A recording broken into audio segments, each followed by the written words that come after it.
Hello, and a very warm welcome to this evening's soirée. I'm Nicholas Kraemer, Principal Guest Conductor of Music of the Baroque, and with me this evening are members of the orchestra, Gina De Bello, Sharon Polifrone, Elizabeth Hagan, Judy Stone, and Brandon Acker, who are going to help me explore the subject of Continuo. The word derives from the musical line that is the lowest part of an ensemble, sometimes known as thorough bass. It is the line that is played throughout, or continuously, hence the name Continuo. It is basically, literally in this case, an accompaniment, but not in the sense of a Schubert song accompaniment, where the piano part is composed and fixed by the composer. If you go back 100 years from Schubert, a song in the early 18th century will most likely have been a melody and a bass line with no other written part in between. What would have been played in the right hand of the keyboard player, or indeed the lute or theorbo player, will have been then and is now extemporized. You can go quite a long way back into the 16th century for this phenomenon, although the instrument that would be playing this accompanying role is more likely to be the organ or lute, or variants of these instruments, which we won't go into right now. So together with a keyboard instrument, the bass line will be assigned to an additional instrument, most commonly the cello, and because it's the line that supports the harmony, it needs the extra weight. So I've chosen a well-known air from Messiah, How Beautiful Are the Feet, How Beautiful Are the Feet, and we're going to hear the violin is going to play the opening line on its own to get us started. So here we go.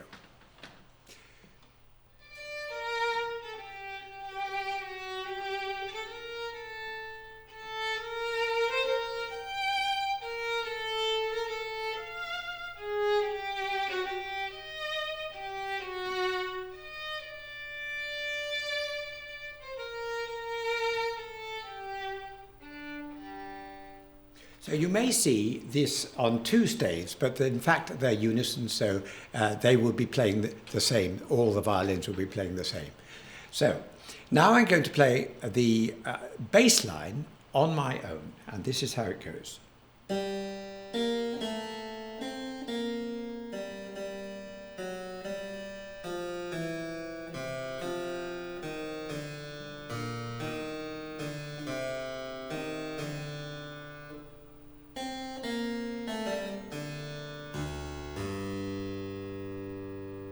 And now we're going to add the cello to support the bass line. Here we go.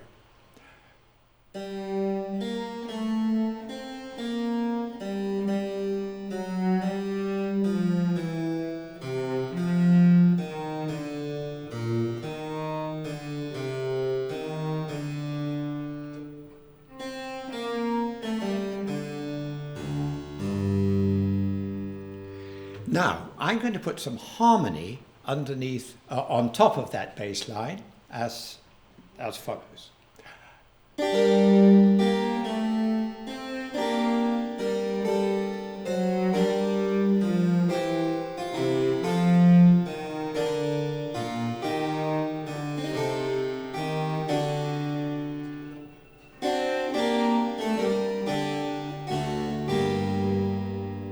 And to get a different idea of how this might sound, I'm going to silence the harpsichord and we're going to have the theorbo playing with the cello. So here it goes.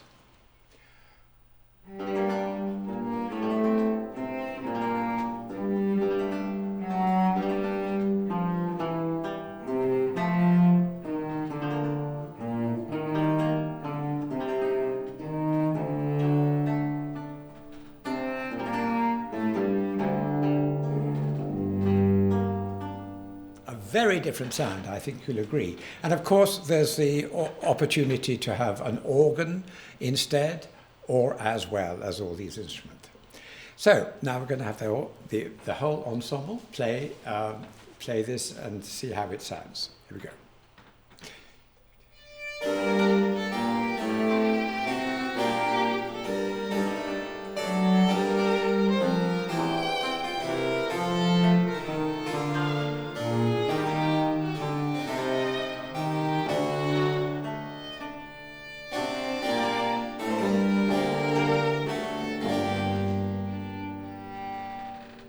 Lovely. Thank you.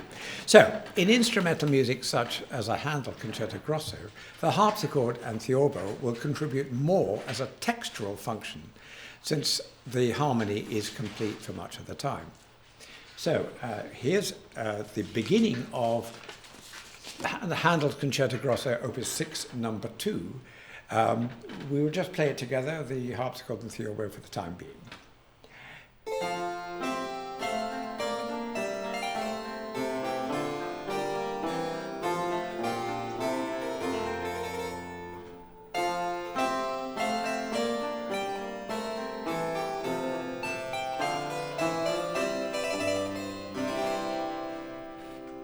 So what I played on the harpsichord then was approximately what the strings will be playing.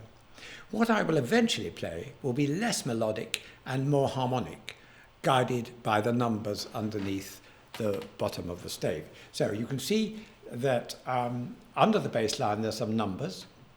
I think under the third note there's a 6, under the fifth note there's a 6, under the sixth note there's a 9, and it sounds very complicated, playing by numbers, if you like, but it is. It's exactly what it is. So if you count up 6 notes from the A, 1, 2, 3, 4, 5, 6, that is the chord. It sounds a bit bare, so we might add the third to it. And that will be what you hear. We can put the C on the top, up there, so, and the same with the next one that says 6. The 9 numbers, 9 notes up from the A sounds a bit crazy, but here we go. I mean, this is what he wrote. It is a dissonance, and it resolves. And so it's a bit like guitar chord symbols, which we always, which I don't read from, but a lot of keyboard players do. And in contemporary jazz, the bass line has become very free, in fact, and doesn't have this sort of stability thing. They have their own way of, their own line in contemporary music. So it's part of the same idea, though. So we're going to do a little bit of, I'm going to play with just on my own what I might do. Here we go.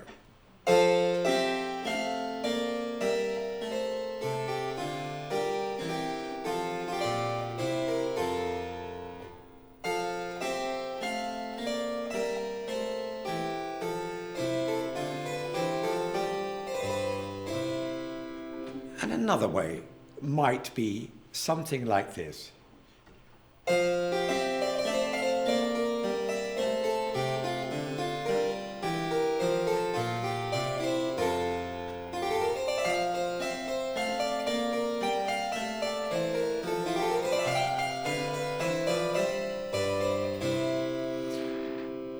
What I then played is what a harpsichordist who has become very bored playing at the back of an orchestra might do, and is, although permissible, completely out of the question. And it doesn't. I remember once when in my early days of Continuo playing, I embellished the bass line in a very flamboyant manner, and the review said that there was some irrelevant harpsichord Continuo from Nicholas Kraemer. But I should read now an excerpt from a treatise on the art of accompaniment by the 18th century composer and theorist Gimignani, written in 1755. A good accompanier ought to possess the faculty of playing all sorts of basses in different manners, so as to be able, on proper occasions, to enliven the composition and delight the singer or player, but he is to exercise this faculty with judgment, taste, and discretion, agreeable to the style of the composition and the manner and intention of the performer. If an accompanier thinks of nothing else but the satisfying his own whim and caprice, he may perhaps be said to play well, but will certainly be said to accompany ill. Now you're about to hear this passage with the instruments. Bear in mind these will not be solo instruments as we have here, but tutti strings at the beginning anyway, 3 or 4 to a part. What Brandon and I are playing doesn't add anything harmony-wise, but adds a lot to the texture. So, here we go.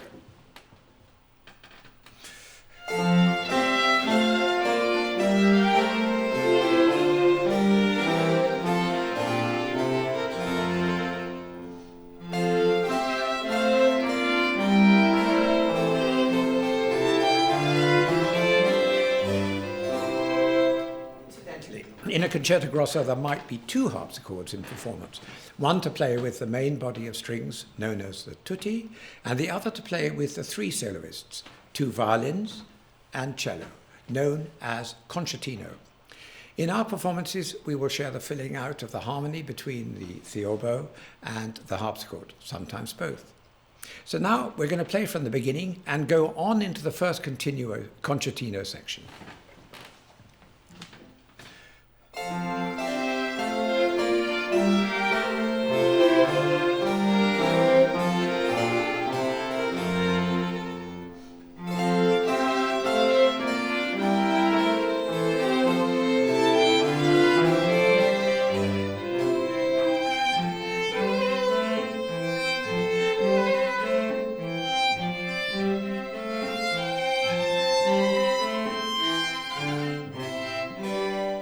I stopped the continuo support where the concertino passage starts, so you can hear what is written for the 3 solo or concertino instruments without the support of the harpsichord or theorbo. We'll play it again with one of us, so you can hear that it's really just a textural support, as the harmony is more or less complete. So we go from middle above 4.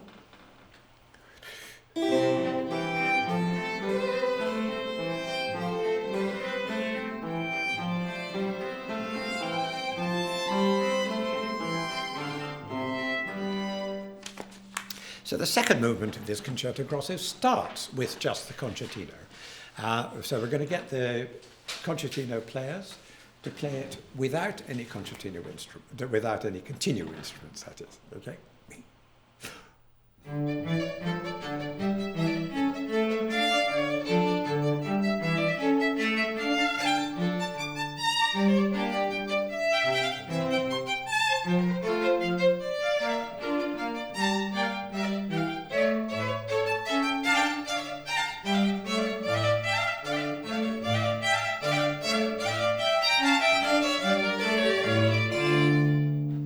Lovely.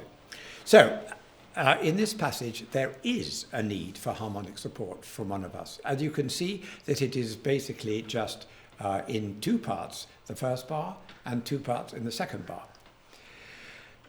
So here's the same passage with harpsichord continuo, where I'll be playing according to the figures printed.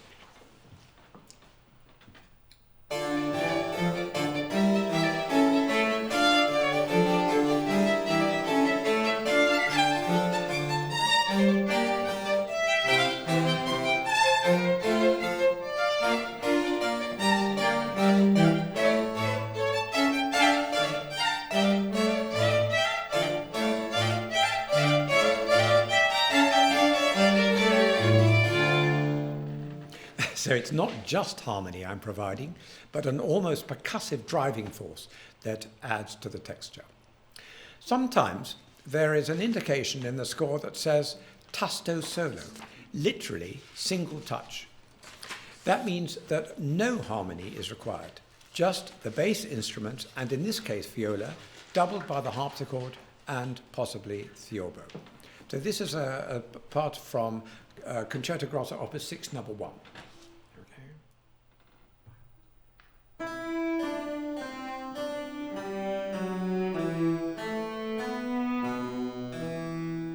Stark, rather mournful sound, isn't it? But no harmony. Now, we've heard and seen and watched this extraordinary instrument, and I'd like to ask Brandon to talk a little bit about the theorbo, what it does, why it's so big, for one thing. So, Brandon, tell us first of all, why is it so big? Well, it's big so that I can provide that nice harmonic support you were talking about. Basically the instrument is a lute, and there's a wonderful history of hundreds of years of smaller lutes, which came in various sizes, like the violin family. And so, because they wanted, going to the 16th century, this nice bass range, to get that with gut strings, sheep intestine strings, which is what I have here, you have to make it long, hence why it's a 6-foot tall lute. Yes. And this is a medium-sized one, they get bigger. Yes, and I noticed when we were doing the first example, the Handel, How Beautiful Are the Feet, you played it an octave lower than the cello. Why is that? Well, actually, your Geminiani quote summed it up perfectly. You use one's taste. Each continuo player has to decide in each moment what's appropriate. One of the effects of a theorbo is to utilize this low register here on the basses, and I found that in that moment I could be the most useful. So basically in an improvisatory way, decided that I would give it a shot. Maybe if we did it again, I would decide to try it up the octave. Sure. And it's that natural kind of rehearsal mind of saying, I might do it differently tomorrow. That's kind of the fun part of continuo playing. That's what extemporizing is, I exactly. suppose. And you also might be doubling the double bass, I suppose. Sometimes. Yes. It depends whether I want to just provide rich low notes or if I'm trying to do harmony. Yes. And everything's a balance. Of course, same thing on harpsichord. You have to decide how busy do you want to be? Am I actually helping the ensemble? What can I do that's going to be the most useful and interesting? Yeah. So what about it as a solo instrument or as first of all, as an accompanying instrument to, say, a singer, just a singer and you? How different would that be to an instrumental ensemble like this? Well, there's a lot more I can do in terms of colors. I think, the lutes and theorbos themselves are not the loudest instrument in the ensemble, but lutes were praised for hundreds of years, especially in the Renaissance, for their charm, which is that they're not overpowering. They're subtle. They draw you in to their microcosm of its world, and it's the subtle, this charming thing that pulls you in that can be so beautiful. And when you play with a singer, you get to utilize all of the colors of the instrument. You can play something very soft.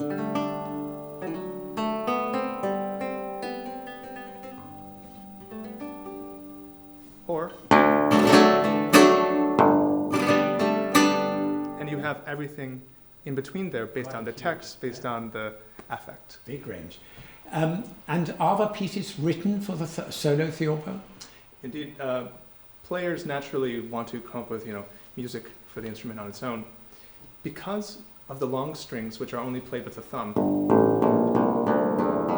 rather like a harp, that frees up my left hand to do other things. So there's a beautiful solo repertoire, particularly in France, with dances like this one.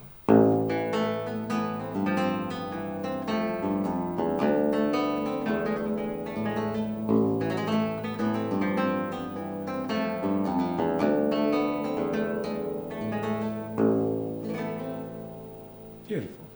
Lovely. Thank you so much. So far, we have seen examples of Handel's harmonic language. Bach's figuring is altogether more complex because his music is more complex. We're going to look at the opening of the aria Ach mein Sinn from his St. John Passion. Before we do, here is an account of Bach's own continuo playing from 1738. Anyone who wants to have the right idea about what refinement in continuo playing and very good accompaniment mean need only trouble himself to hear our Kapellmeister Bach here, who plays every continuo to a solo in such a way that it might be thought an obbligato or solo piece with the right hand part composed previously. So I'm not sure Geminiani would have been too happy about Bach's continuo playing, but there we go. So if we look at the amount of figures in the Bach score, it's much more dense. It's more thickly composed generally.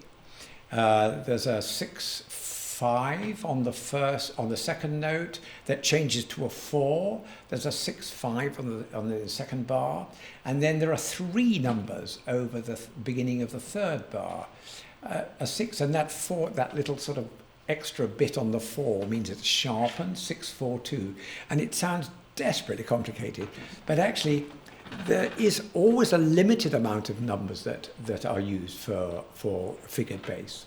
So we're going to get the strings to play this opening of the aria without any continuo. Here we go.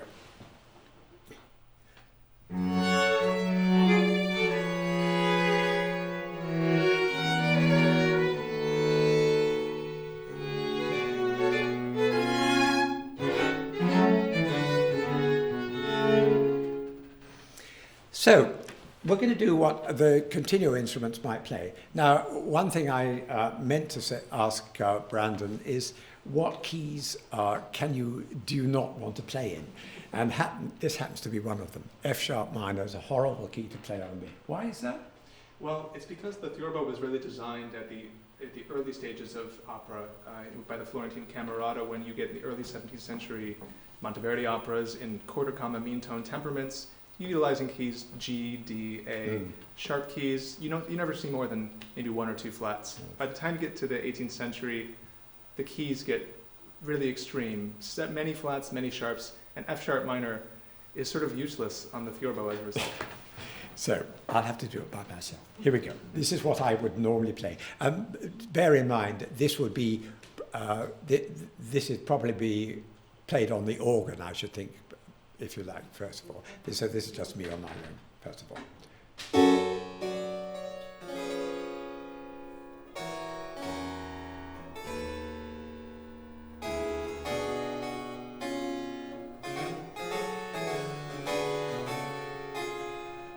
So as you can hear, I'm not adding much, just it's a sort of textural thing, and the organ would sound probably better in this situation. So here we are, we're all going to play it now. Yeah.